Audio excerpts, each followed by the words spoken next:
অভ্যুত্থানের উদ্দেশ্য ধারণে বিভাগীয় কমিশনারদের প্রধান উপদেষ্টার নির্দেশ, নাগরিক অধিকারে নিশ্চিত হবে সংখ্যালঘু অধিকার। হাসিনা সহ 9 জনের বিরুদ্ধে আন্তর্জাতিক ট্রাইব্যুনালে গুমের অভিযোগ দিলেন মাইকেল চাকমা। হত্যা মামলায় 4 দিনের রিমান্ডে ইনু। চালুর পর ঢাকা মাওয়া এক্সপ্রেসওয়েতে ঝরল 138 প্রাণ। সড়কে দৃশ্যমান সংকেতের অভাব, ইন্টেলিজেন্ট ট্রান্সপোর্ট সিস্টেমের দাবি। একজন এক একভাবে বেপরোয়াভাবে চললে তো দুর্ঘটনা হবে। আমার তো গাড়ি যাবে আমি বসলে যাত্রী বসবো, আমি মারা গেলে যাত্রী মারা গেল।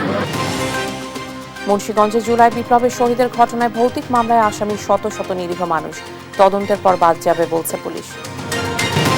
চাকরির পরীক্ষায় দুর্নীতির অভিযোগে বিক্ষোভে উত্তাল বিহার। শিক্ষার্থীদের ওপর পুলিশের ব্যাপক লাঠিচার্জ, মুখে কুলুপ এঁটেছে নীতিশ সরকার। এবং বিপিএল এর 11তম আসর শুরু আজ। উদ্বোধনী ম্যাচে চ্যাম্পিয়ন বরিশালের প্রতিপক্ষ রাজশাহী। টিকিট না পাওয়ায় দর্শকের ক্ষোভ। 5-6 ঘন্টা এখানে দাঁড়িয়ে আছি, আমরা কাউন্টারে গেছি, বলছে আমাদের টিকিট দিবে, কাউন্টারে গেছি, আমাদের কাউন্টার অফ। তারপর টিকিট না স্যার, তারা বলতেছে আগামী কালকে দিবে, তারা ব্ল্যাকে টিকিট বিক্রি করবে, 200 টাকা টিকিট 500 টাকা করে বিক্রি করবে।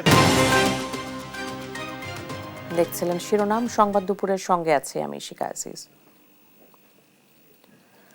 নাগরিক অধিকার নিশ্চিত করতে পারলেই সংখ্যালঘুদের সব অধিকার নিশ্চিত হবে বলে মন্তব্য করেছেন অন্তর্বর্তী সরকারের প্রধান উপদেষ্টা ডক্টর মোহাম্মদ ইউনূস। সকালে বিভাগীয় কমিশনারদের সঙ্গে মতবিনিময় সভায় এই কথা বলেন তিনি। অভ্যুত্থানের উদ্দেশ্য ধারণ করে কাজ করতে নির্দেশনাও দেন প্রধান উপদেষ্টা। এই যে পরিবর্তনের সুযোগটা সৃষ্টি হয়েছে, এই সুযোগটা মেলে আমরা উপর থেকে হয়তো যা যা কাগজপত্র নির্দেশ যাচ্ছে সেটা একরকম ভাবে আসবে, নিজের থেকে সেটাকে সম্প্রসারিত করতে হবে যে আমরা এই পরিবর্তনটা আমরা চাই। আমাদের বিরুদ্ধে একটা প্রচারণা চলছিল যে আমরা এরকম কিছু কিছু মানুষের অধিকার নিশ্চিত করতে পারছি না, তারা অধিকার বঞ্চিত হচ্ছে। আমরা এখন নিশ্চিত করতে চাই যে আমরা এটা ভুল, আমরা সবার অধিকার তার ধর্ম নির্বিশেষে আমরা নিশ্চিত করতে চাই। দ্রব্যমূল্য একটা বড় ইস্যু, এখান থেকে চেষ্টা হচ্ছে কিভাবে এটাকে আয়ত্তে আনা যায়। শেখ হাসিনাকে প্রধান আসামি করে 9 জনের বিরুদ্ধে আন্তর্জাতিক অপরাধ ট্রাইব্যুনালে লিখিত অভিযোগ জমা দিয়েছে গুমের শিকার হওয়া ইউপিটিএফ নেতা মাইকেল চাকমা। সকাল 9টায় ট্রাইব্যুনালের প্রসিকিউটর আব্দুল্লাহ আল নোমানের কাছে লিখিত অভিযোগ দেন এই ইউপিটিএফ নেতা। এ সময় তার সঙ্গে ছিলেন আলোকচিত্রী শহীদুল আলমের স্ত্রী, বিশিষ্ট নৃবিজ্ঞানী অধ্যাপক রেহনুমা আহমেদ। এর আগে গত 18 ডিসেম্বর মাইকেল চাকমা মৌখিক অভিযোগ করেন। এ প্রসঙ্গে প্রসিকিউটর আব্দুল্লাহ আল নোমান বলেন, মাইকেল চাকমা শেখ হাসিনা সহ 9 জনের বিরুদ্ধে লিখিত অভিযোগ জমা দিয়েছেন। যে কাপড় দিয়ে তাঁর চোখ ও হাত বেঁধেছিল সেটিও জমা দিয়েছেন।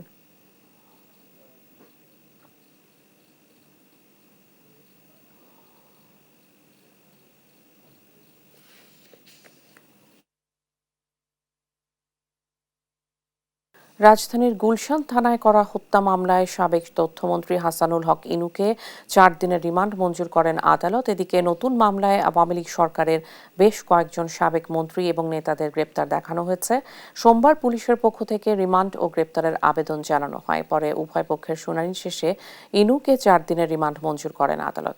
এদিকে নতুন মামলায় গ্রেপ্তার দেখানো হয়েছে সালমান এফ রহমান, আতিকুল ইসলাম, শাহজাহান খান, পলক সহ অভিযুক্ত অন্যান্য নেতাদের। রাজধানীর যাত্রাবাড়ি, হাতিরঝিল, মিরপুর, উত্তরা পশ্চিম থানায় করা একাধিক হত্যা মামলার গ্রেপ্তার দেখানো হয় তাদের। 6 লেনের ঢাকা মাওয়া এক্সপ্রেসওয়ে চালুর পর থেকে দুর্ঘটনায় প্রাণ গেছে 138 জনের। সড়কে দৃশ্যমান সংকেত না থাকা ও অসচেতনতাকে দুষছেন যানবাহন চালকরা। ত্রুটিপূর্ণ যানবাহন চলাচলে নিয়ন্ত্রণ আরোপের পাশাপাশি ইন্টেলিজেন্ট ট্রান্সপোর্ট সিস্টেম চালুর দাবি যাত্রীদের। সুমিত সরকার সুমনের পাঠানো তথ্য ও ছবিতে তারেক মাহমুদ সুজনের রিপোর্ট। কিছুতেই থামছে না ঢাকা মাওয়া এক্সপ্রেসওয়েতে দুর্ঘটনায় মৃত্যুর মিছিল। 2022 সালে চালুর পর থেকে চলতি ডিসেম্বর পর্যন্ত এখানে 985টি দুর্ঘটনায় প্রাণ গেছে 138 জনের। ফায়ার সার্ভিসের তথ্য মতে গেল 1 বছরে শুধু মুন্সিগঞ্জ প্রান্তে 43টি দুর্ঘটনায় নিহত হয়েছেন 36 জন। সবশেষ গেল শুক্রবার দুর্ঘটনায় প্রাণ হারান 3 শিশুসহ 6 জন।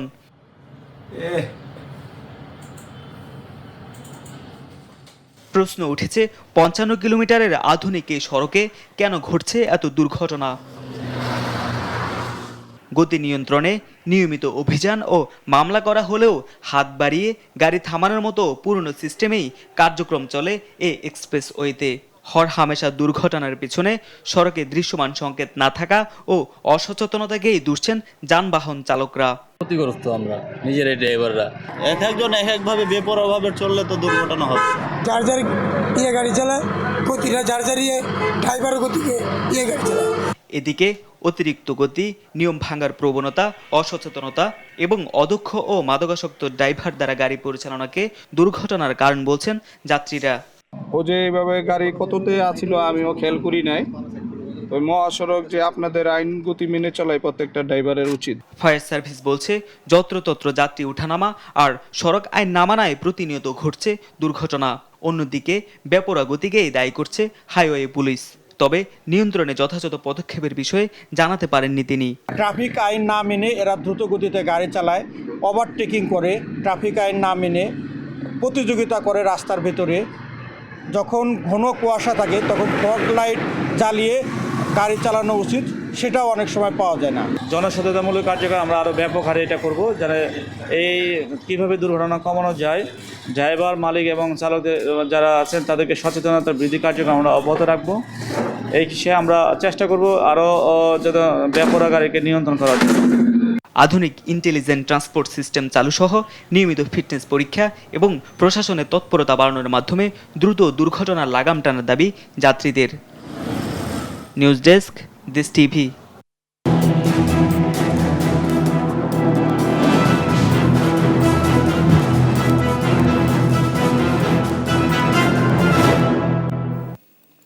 জুলাই আগস্ট বিপ্লবে নিহতের ঘটনায় মুন্সিগঞ্জে করা মামলাগুলোতে ভৌতিকভাবে আসামি হয়েছেন শত শত নিরীহ মানুষ। এমন ঘটনায় মামলার বাদীরা শুধু হতবাকি নন, পড়েছেন বিপাকেও। গায়েবীভাবে আসামি হওয়ারা মুক্তি চায় এসব মামলা থেকে। পুলিশ বলছে তদন্ত প্রতিবেদনে বাদ দেওয়া হবে নিরীহ ব্যক্তিদের। মিথ্যা মামলা বাণিজ্য ধারাবাহিকের আজ 22তম পর্ব। অনুসন্ধান করেছেন মুন্সিগঞ্জ প্রতিনিধি সুমিত সরকার সুমন, জানাচ্ছেন M A Azim. July August বিপ্লবে মুন্সিগঞ্জে শিক্ষার্থীদের উপর পুলিশ ও আওয়ামী লীগ নেতাকর্মীদের হামলায় নিহত হয় অটো চালক ডিপজল। এ ঘটনায় বিচার পেতে মামলা করে বিপাকে তার নানি শেফালি বেগম। হত্যাকারী কয়েকজনের বিচার চাইতে করা মামলায় এখন আসামি অসংখ্য, জানিয়ে উদ্বেগ এখন তার। তিনি মানুষের জড়া তো লাভ নেই, তিনি মানুষে তো আর মারে নাই, মারলে তো 2-3 দিনই মারছে। এই 2-3 জন মানুষের সাজার আমি চাই। একইভাবে রিয়াজ হত্যা মামলার বাদীও বলছেন মামলা করেছেন তিনি, তবে আসামি করেছে একাধিক মহল। অনেকে নাম দিয়েছে, কেউ বিদেশ প্রবাসে আছে, কেউ পুলিশে। আমার মামলার এক আসামি আছে যিনি হামলার দিন মৌলভীবাজারে ছিল, তার বাসা রতনপুর, সে আমার মামলার আসামি।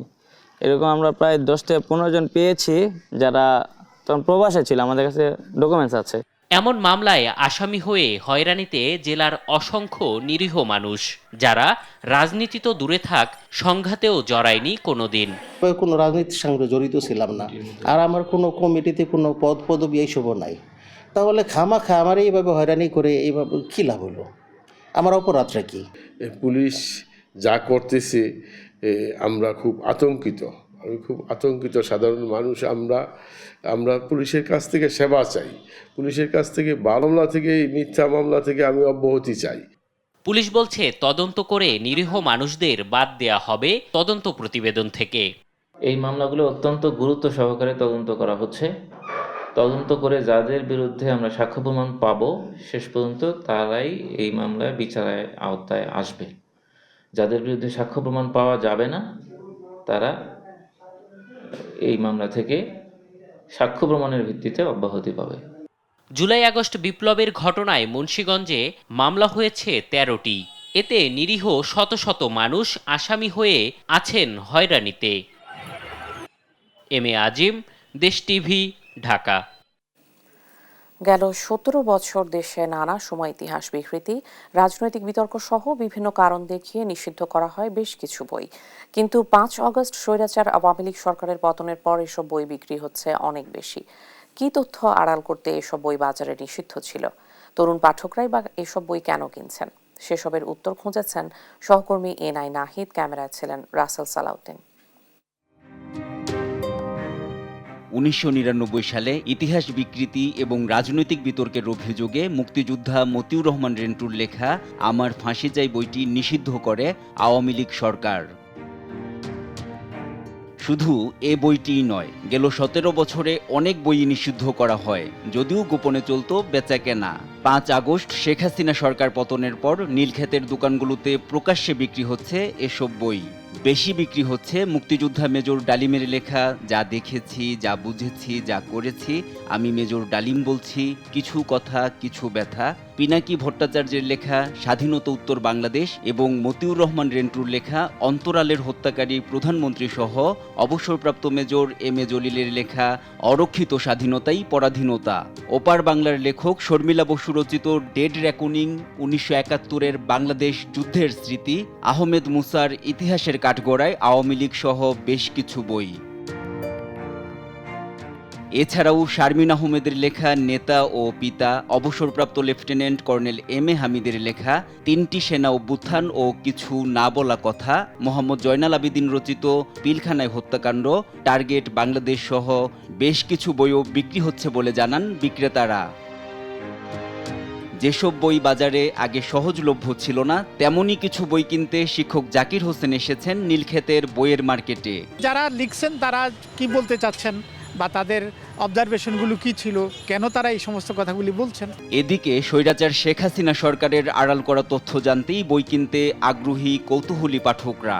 সত্য ঘটনাগুলো জানার জন্য যে আসলে এই বইগুলো তো খুব ভালো।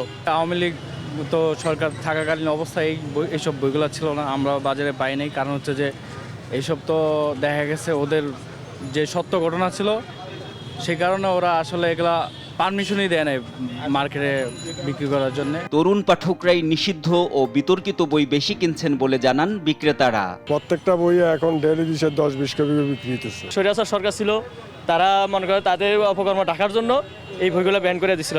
একটু মুরব্বী বা বয়সী, আবার কিছু যারা স্টুডেন্ট আছে এরাও নেই, জানার জন্য সোজা কথা। বই চলার বিষয়টা হলো এরকম যে এক এক সময় এক এক ধরনের বইয়ের প্রতি পাঠকের আগ্রহ তৈরি হয়। যে বইগুলি বিক্রি হচ্ছে এটা কৌতূহলের বশতে প্রত্যেকেই কিনে, যার যার চিন্তা অনুযায়ী তারা বই লিখছেন এবং সেই বইগুলি বাজারে আসতেছে। সেই বই পাঠক কোন বই পাঠক কিনবে এটা পাঠকের উপর নির্ভর করে। দেশদ্রোহ, অশ্লীলতা এবং ধর্মীয় উস্কানি না থাকলে সব বই প্রকাশ্যে বিক্রি করতে দেয়া উচিত বলে মনে করেন কবি ও সাংবাদিক হাসান হাফিজ। অভ্যুত্থানে যেই রকম একটা নতুন বাংলাদেশ বিনির্মাণের ক্ষেত্র তৈরি হয়েছে, সেখানে আমাদের মত প্রকাশের স্বাধীনতা অবারিত থাকবে, কোনো দমনপীড়ন থাকবে না, সেন্সরশিপ থাকবে না, টুটি টিপে ধরার মতো একটা প্রবণতা থাকবে না। সেই রকম রাজনৈতিক সংস্কৃতি থেকে আমাদের বেরিয়ে আসতে হবে, এখানেও সংস্কার করতে হবে। সুতরাং মত প্রকাশের স্বাধীনতাটা থাকা দরকার এবং তরুণরা সেটার থেকে শিখবে, পাঠক বিচার করবে সে কোনটা গ্রহণ করবে কি করবে না। আপনি তো জোর করে তার উপরে কিছু চাপিয়ে দিতে পারেন না। অবাধ তথ্য প্রবাহে রাজনৈতিক প্রতিহিংসার শিকার হবে না আর কোনো বই, এমন প্রত্যাশা পাঠকদের। এনআই নাহিদ, দেশ টিভি, ঢাকা। সরকার ও আদালত আওয়ামী লীগকে নিষিদ্ধ না করলে তাদের নির্বাচনে অংশ নিতে কোনো বাধা নেই বলে মন্তব্য করেছেন প্রধান নির্বাচন commissioner A M Nasir Uddin. সকালে চট্টগ্রাম সার্কিট হাউসে ভোটার তালিকা হালনাগাদ ও ত্রয়োদশ জাতীয় সংসদ নির্বাচন উপলক্ষে নির্বাচন কর্মকর্তাদের সাথে মতবিনিময়কালে তিনি এ কথা বলেন। এ সময় তিনি আরও বলেন, সুষ্ঠু নির্বাচন করতে সব ধরনের ব্যবস্থা নেবে কমিশন। আগামী 6 মাসের মধ্যে ভোটার তালিকা হালনাগাদ করা হবে জানিয়ে তিনি আরও বলেন, এইবার আর আগের মতো ভোট হবে না। 5ই অগস্টের পর ভোটের ব্যাপারে জাতীয় ঐক্য সৃষ্টি হয়েছে। 91-96 এর মতো নির্বাচন অনুষ্ঠিত হবে।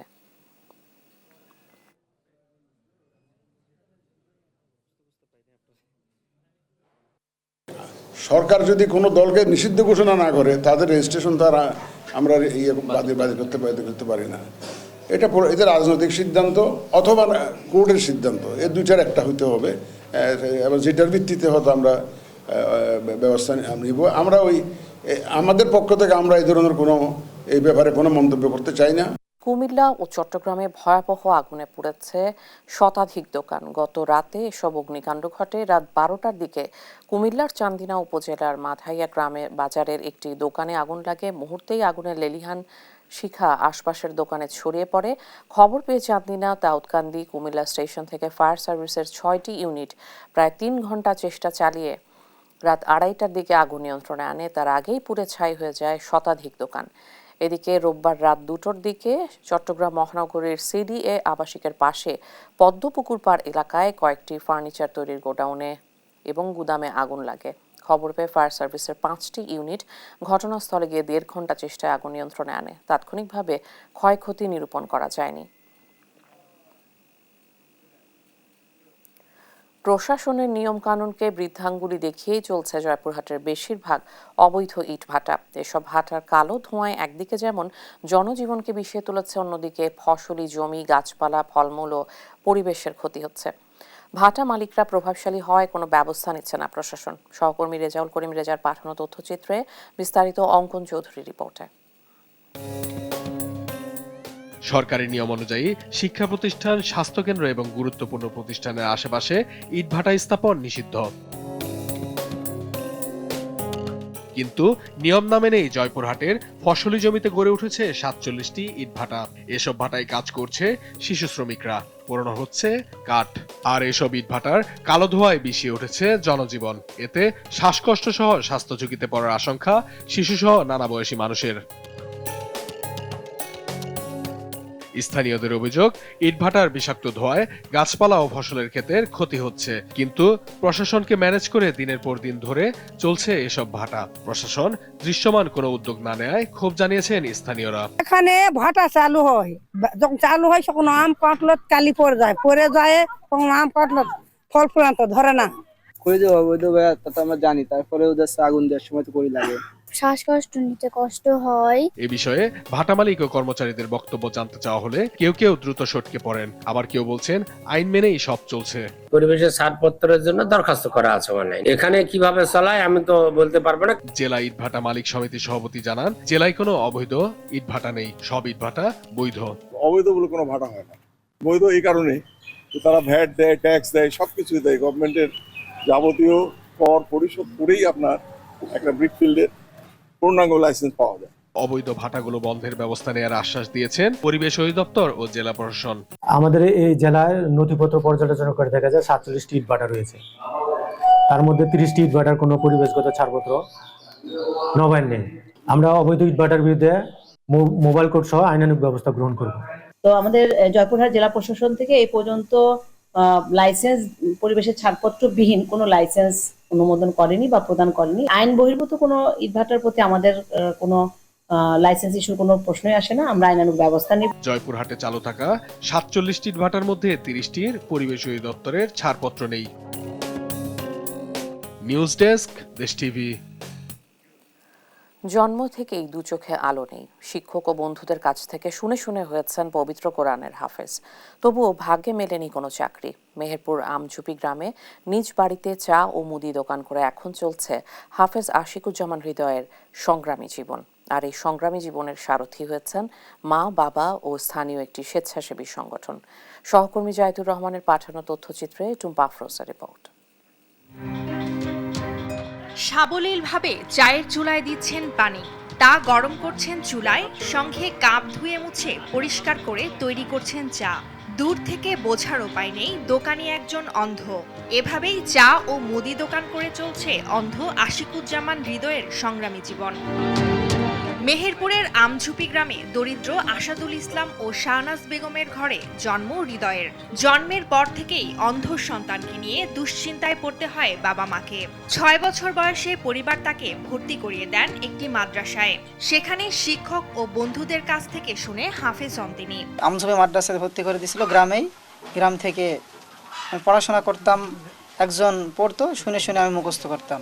হাফেজ হবার পর থেকেই ভেবেছিলেন কোনো মাদ্রাসাতে শিক্ষকতা অথবা মসজিদে ইমামতি করে সংসারের হাল ধরবেন, কিন্তু অন্ধ হওয়ায় মসজিদ থেকে শুরু করে চাকুরি প্রত্যাশী বিভিন্ন জায়গায় তাকে হতে হয় লাঞ্ছিত।